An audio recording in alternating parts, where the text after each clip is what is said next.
olimo ya usiefayu ina milimo ya wendo la karu jalimbe waningima wanimwandu ine mamidu. Ni janeno Malulu TV chunya majaka kora ogo Nyasaye erokamano kuom thuolo ma Nyasaye oloso mondo mi warad kodi sani kod okinyi. En ng'wono ma Nyasaye otimonwa ok en kuom riekowa kata kuom tekowa mondo mi wayudre sani kod okinyi ka wangima, kata kinyalo tiyo tiji, kata kinyalo wuotho wuodhi, kata kinyalo dhi ohandi. Mano nyiso ni en ng'wono mar Nyasaye. Ago ni Nyasaye no kendo erokamano kuom ritona studio Malulu TV mondo mi warad kodi okinyi masani. Ruoth Nyasaye ora mondo mi awuo kodi kuom wach moro matin, we mondo mi asom wach ma Nyasaye omiya. Janeno Malulu TV ka in kod mumbi, ang'eni dada Winnie winja maber ahinya, kendo mano dada ma kasomo to bo somo. Dada Winnie al mondo mi wasom kodi Isaya 45 ma wacho niya: Ruoth Nyasaye wacho ni Kurus, ruoth moseyiero niya, asemako lweti makorachwich mondo ilo ogendni manie nyimi, kendo iketh teko mag ruodhi, mi iyaw dhorangaye gi dhoudi ma onge kata achiel manodong' kochung'. Anto anatel nyimi mondo api gode mogangore, anatur dhorangaye molos gi mula, kendo nang'ad lodi mag nyinyo. Anamiyi mwandu mopandi e mudho, kendo mokan kuonde mopondo, mondo eka ing'e ni an Ruoth Nyasaye ma Nyasach Israel maluongi gi nyingi. Janeno Malulu TV som koda kendo Luka 1 matindo 36 mawacho niya: nikech onge gima nyalo tamo Nyasaye, Maria nowacho niya, eri an ka, an jatich Ruoth, ber mondo otimrena kaka iwacho. Eka malaika noweye modhi. Erokamano. We mondo walam Nyasaye kuom wach matin ma Nyasaye osemiya sani. Wuonwa kendo Nyasachwa, iwinjo Jehova Nyasaye Maduong' Marendeti. Mesa mise ora mondo awuo kod chuo kachiel kod mon Jehova mosewe tijegi, mose mondo chiew mondo mi ochik itigi Jehova. Aketo janeno gi ilweti Nyasaye maduong'. Aseketo jakom Shadrach ose mondo chiew sani mondo mi onena Jehova, kachiel gi David Orende gi Winnie ma jaode Jehova. Mago joma chiew sa 12 Nyasaye Maduong' Marendeti mondo mi owinj wach Nyasaye kod sani. Ruoth or malaika maro maler mondo mi otel e nyimgi, mondo gine loch kod nyalo Jehova kichielo janeno te mag lolwe Nyasaye. Aseketo gi lwet Nyasaye Maduong' Marendeti, umgi mondo gineni Jehova, nikech inwecho mani happy ngiso kruodhwa. Amen. Ni janeno Malulu TV chunya ogo Nyasaye erokamano ahinya moloso thuolo mondo mi warad kodi sani kod okinyi. Nyinga pokaloko en Benedict Otieno Ganyo, ma wuod Oganyo ma ok Ugenya Ugunja e gweng' miluongo ni Hawuoto. An wuod Mama Mary Awino gi jaduong' Peter Ganyo pokaloko. Alemi kanisa mar Holy Home Church of Christ motelni kod wuora jaduong' maluor ahinya kendo siepna kabisa, iluongo ni Apostle Peter Achienga, mano wuod Homa Bay e piny Onanda, kiluwe kod ja Bishop Leonard Odongo, mano wuod Gemakala Kaudha. Kanye maleme an kod alemi kanisa wa Madandora, an kaka ja pastor e kanisa wa Madandora. Kichopo Joivilla Stage, kanisa wan bute kanyo phase 5, Joivilla Stage phase 5. Wan kod branches mang'eny Nairobi ka, abro nyisi katieko kuonde ma ginitie kod kaka inyalo yudowa kuondego. Janeno Malulu TV, Nyasaye ora sani mondo mi awuo kodi kuom wach mondiki. Asomo muma manie Isaya 45. Mumano wacho niya, ne nitie jatich Nyasaye maniluongo ni Kurus. Chik iti mondo mi winja, nikech awinjo kaka wuono bit an wawuo kodi mos matin, to ka Nyasaye obedo jaka korwa to an walam Nyasaye. Mumacho ni nitiere jal maniluongo ni Kurus. Kurus ne en jal mane Nyasaye oluoro ahinya, kendo ne en jal mane Nyasaye tiyogo. To chieng' moro Kurus mi jawuoye ni ne ni kod lweny moro nyime. To Ruoth Nyasaye kaka jabi apoya nono, kendo Kurus ne ni kod luoro. To lweny nochome, kendo nodwa mondo mi ochom lweny. To nochuno Ruoth Nyasaye mondo mi owuo kode. Jehova nonyiso Kurus ruoth moseyiero niya, asemako badi kendo asetelo nyimi. Abiro piyo gode mondo mi ilo ogendini manie nyimi. Nitiere jomoko kawuono ma ruoth osemiyo teko mondo mi gidhi golo lweny. To kata kamano pok gilo lweny no nikech gisebedo kod luoro. Mama samoro dala mokendie kata dala monyuolie, Nyasaye noketi mondo mi bed taya mar dalano. To ma pok ichopo e okang'no nikech samoro in kod luoro. To luoro ne ma Nyasaye ora mondo mi abi agol kuomi ni nitere Yesu simba ja Nazareth. En komako bad dhako kata komako bad dichuo. Kata piny nyoweyi mama nyidong kendi e dala. To nitie jal manyalo mako badi bikal kodi weche matek. Apako Yesu simba ja Nazareth. Kore winja mama. Kami bede minenano. Ruoth Nyasaye onyiso Kurus niya, in jatichna maseyiero. Dhi adhiya kendo kik iluor. Jomoko osepenjo ni tabiro dhi nade. Nikech kaneno jok madhi radogo to gin jok moloya. Jomoko osepenjo ni tabiro chako nade to maka jok madongona. Kawuono dwa miyi chir niya, samoro kata dala mineno nitieno, Nyasaye oseketi lweti. To pok ikalo nikech luoro samoro. Jehova nyiso Kurus ruoth moseyiero niya, dhi adhiya abiro telo nyimi mondo milo ogendini manie nyimigo. Kendo anapi gode manie nyimi. Abiro muko dharangaye molos kod chuma maniluongo ni muge ja paradiso tinga komeko. Owacho ni Kurus ne abiro muko gode. Kata ka nitie gode moko mineno mama manie nyimi, osiemoni dhi maber e dier odi. Nitiere Yesu simba ja Nazareth. Ene munyalo muko gode manie mbele dhako. Hiwinja nyamera kada wadwa sani kudo kinyi. Ere dharangaye mineno kolor meleni. Ere dharangaye mineno kolori. Ere gode mineno kanie nyimi. Megi maruoth ora mne wuoyi kodi sani kudo kinyi. Nitiere dhako moro makobedo piny. Heno neno mana gode manie nyime. Samro godo nyalo bedo lor dhako. Okinyal dhire isetemo. Samro dichuo. Got minene nyimino. Nyalo bedo mar ot maonge dala. Osebedo ni got nyathiwa. Osebedo ni dharagach malor kod chuma. Nyise temo mondo mi yawe. Wacho no nyose chamo pesa samore dala. To nitiero sana ja paradiso. Jal mani kodi kifungu. Ene mano ya ngadi jela kotwe polo kodi sela. Uwe kodi Kurus ngise niya. Dhia koro kija cher. Nikechano sana ja paradiso. Ani nyimi sani abro la lweny.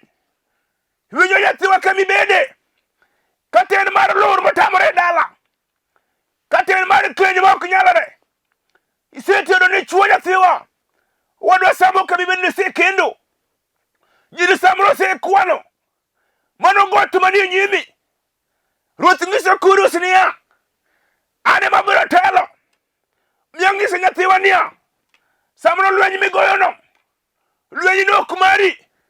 Nitiero sana ja paradiso. Ukeu Yahudi Mesia. Ene monyalo go lweny sani. Mano chiyo mora chiel. Kane Yesu elo kwamo. Inyum lweny ka Goliath tianyo. Hawuoro sana ja kedo. Muge ko Yahudi Mesia. Eno nyalo lo lweny kama ji okong'eyo.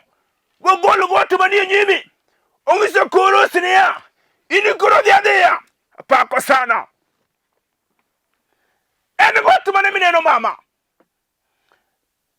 Kata eno hala isetemo. Gino sebedo ni gote nyimi.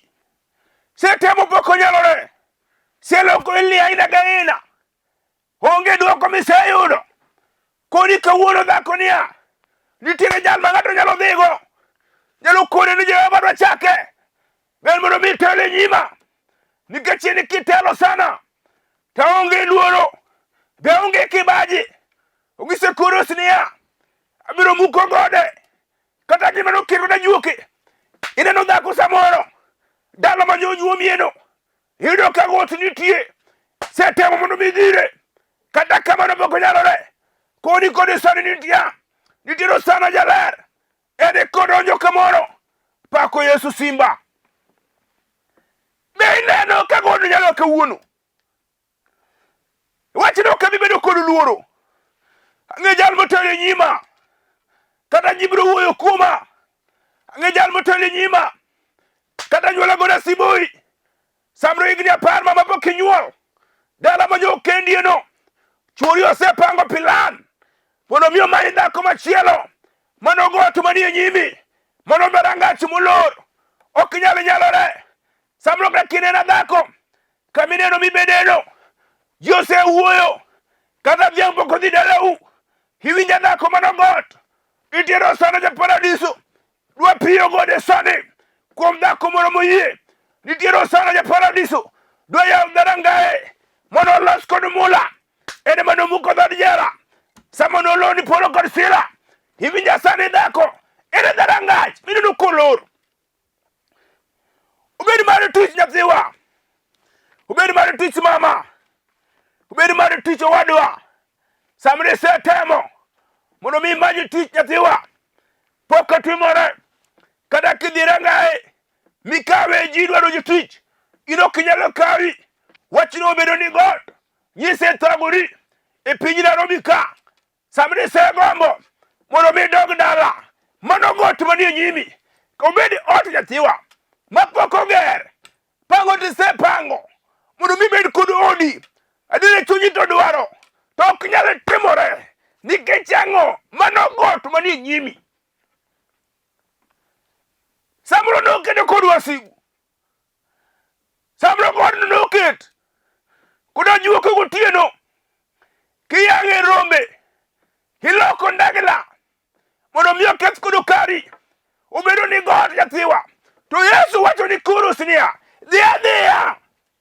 Kawuono ere ng'ato mawinjo ni kata piny tek, tabiro dhi adhiya, nikech sana ja paradiso osetelo nyima.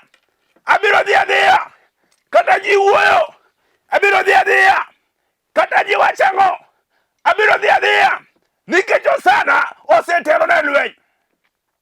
Apako Yesu simba, wacho ni kurus na ndara telo nyimi, kata ji wuoyo nyathiwa, Yesu biro telo nyimi. An mi jawuoyo kodi kawuono, osane mano telo nyima, na ng'at mane ji ok ong'eyo. Tawuoro sana ja paradiso, awuoro kew jaudi Mesia, eni kotelo ni ng'ato, kata ji nyo chai, wadwa kinji biro go chongi, sama giwuoyo kodi, kata ji nyo weyi, kinji biro manyi. Yesu kotelo ni, iwinjo nyathiwa, kata nyo weyi dala, sama nyigo mbaka, nyok nyalo kwani, kakoni kawuono. Yesu kotelo ni, in mebiro luongi, kajipoko bedo peny, ibiro penjo niya, to biro kelo sediro, nikech Yesu ja Nazareth, ene manyotelo nyime, nyo piyo ne gode.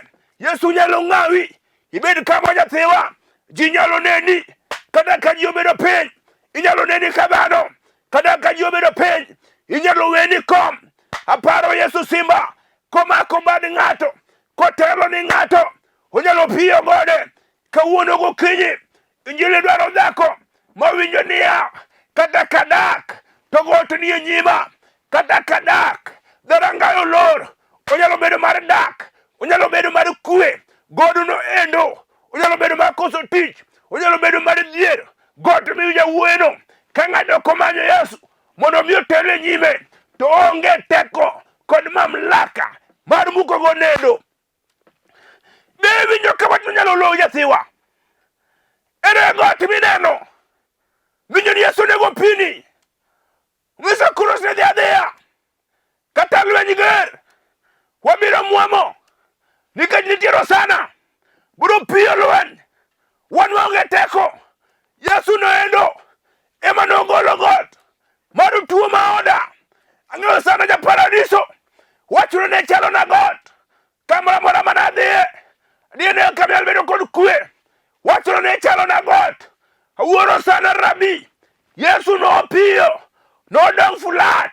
Kata kawuono marino. Ok ni tamo sana. Poke siemo no ja paradiso.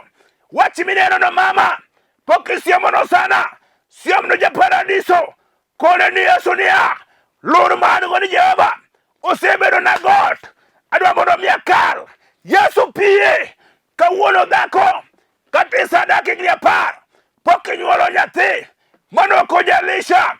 Sara no nyuol. Kaja igni adi. Ana no nyuol. Kadhako moti. Sama Yesu no piyo got. Ni ana keni pinshilo.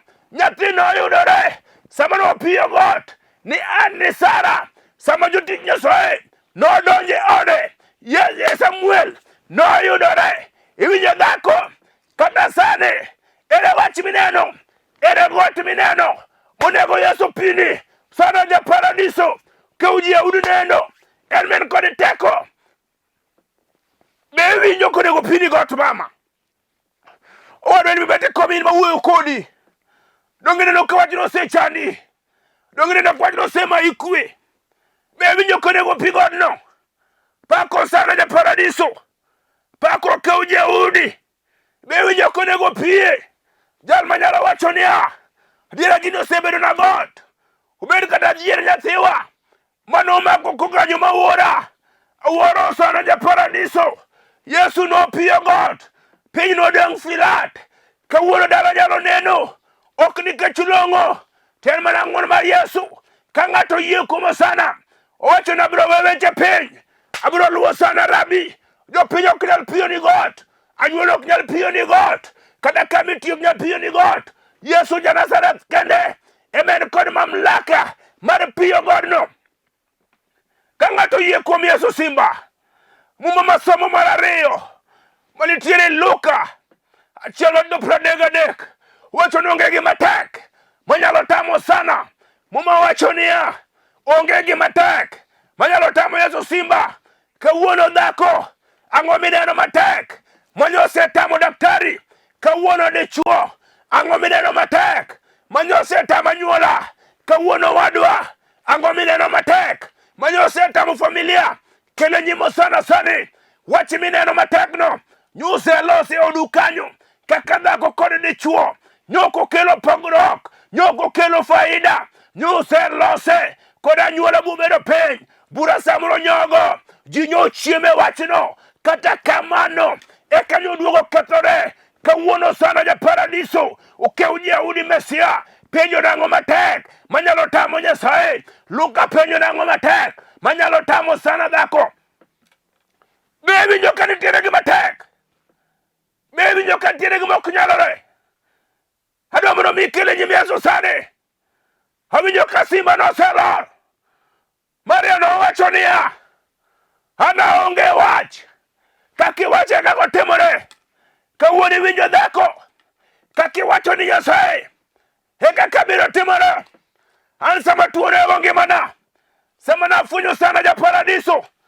Nacho ni Jehova niya. Ruoth kiyie to mondo mi changa. To an aonge teko. Jehova dwa chiemo mondo mi otimore. Naneno dwache Nyasaye. Kata kawuono sani. Ng'ato nyalo wacho niya. Wachi mosechanda. Abiro weno sana ja paradiso. Lweny mosegoyo oda. Abiro weno sana ja Nazareth. Tich mosekosane oda ka. Abiro weni Yesu simba. Hiwinja kata sani dhako. Ere wachi mineno. Mosetami kod pesa. Ere wachi mineno. Mosetami kwe dhako. Kawuono sani kudu kinyi. Hinyalo wacho ni Yesu niya. Jehova naonge wach. Bura ni lweti Nyasaye. Luka wacho niya. Ang'o manyalo tamo rabi. Ang'o manyalo tamo sana. Ang'o manyalo tamo ja paradiso.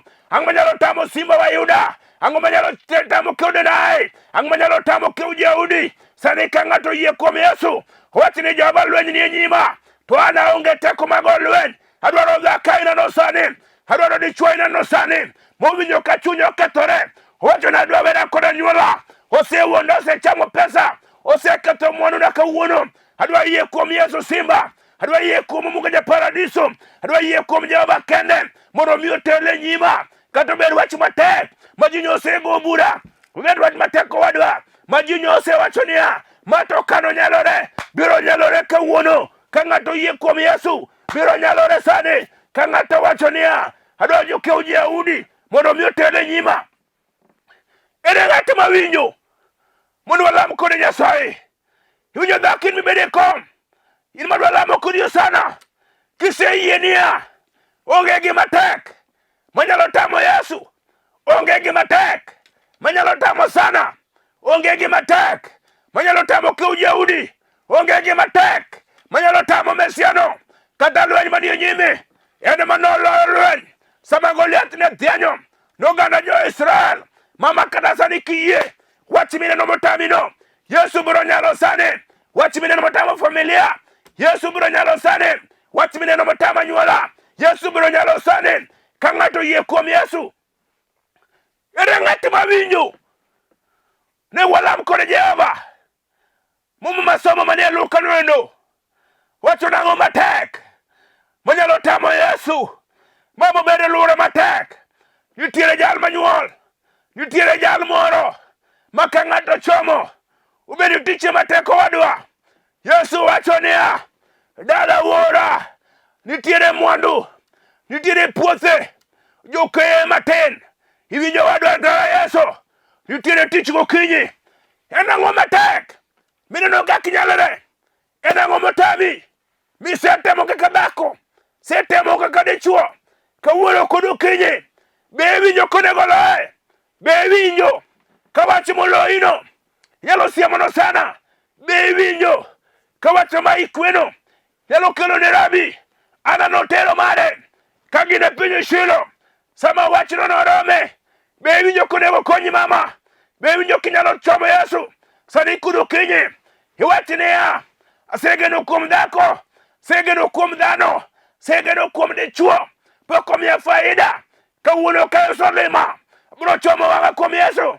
Kone Jehova niya lweny in minyalo tele mondo mi pina gode, nikech asewinjo niya onge gima tek matamo Yesu, onge gima tek matamo sana, onge gima tek matamo ja paradiso. Wadwa lamo Nyasaye kod dhako moro sani. In mibedo kom dhako, in ema wuoyo kodi got manie nyimino Yesu dwa golo. Muma wacho niya onge gima tek matamo Yesu simba. Ka ng'ato yie kuom Yesu sani, onge gima tek manyalo tamo sana.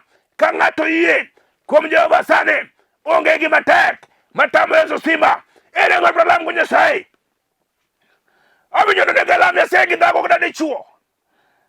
Mama kiwinjo ka wachno loyi, kiwinjo ka ntiere got moro nyimi, obiro lamo kodi sana sani. Awinjo ka buro oselor, awinjo polo, awinjo duong' mar Osana, awinjo duong' mar Nazareth, awinjo teko mar maler. Mungu oselimo kambi, odwa konyo dhako moro, odwaro dichuo maonge geno, odwaro nyamera moro ma chunye nyose chot, owacho nadwa wera kod dak nikech ok ana faida. Iwinjo mama manogot, wadwa gole sani nikech Yesu ja Nazareth Mungu oselor. Awinjo teko mar polo, awinjo teko mar Nazareth. Gago chonge piny mama, mula mula TV kinyalo mulo. Adwa mondo walam kodi Jehova. Ere jolweny malo, wa malo konyo wadwa lamo Nyasaye. Ere Bishop Leonard Modongo, malo siepna Apostle Peter Madachienga, malo jatenda. Ere Vas Maudo Bonyo, malo siepna. Ere David Maudo Rende, awinjo simbo oselor. Ere Okaye Mod Game, awinjo simbo oselor. Ere Bunga Mod Bondo, awinjo simbo oselor. Wadwa lamo Jehova, wadwa lamo teko mar polo. Awinjo ka dhako moro sekawo sano kado mbele, awinjo ka dichuo moro sekawo Yesu kete wuodhe. Nonge gima tek manyalo tame ken kod Yesu simba. Gaga chonge piny. Ere Samuel Maroche, ere Rebenda Ibumuno Uko, ere Nyandiga, malo sane. Awinjo Jehova oselor, awinjo ka Yahudi oselor. Mama gaga chonge piny. Kinyalo mulo TV, mula lam kod Jehova.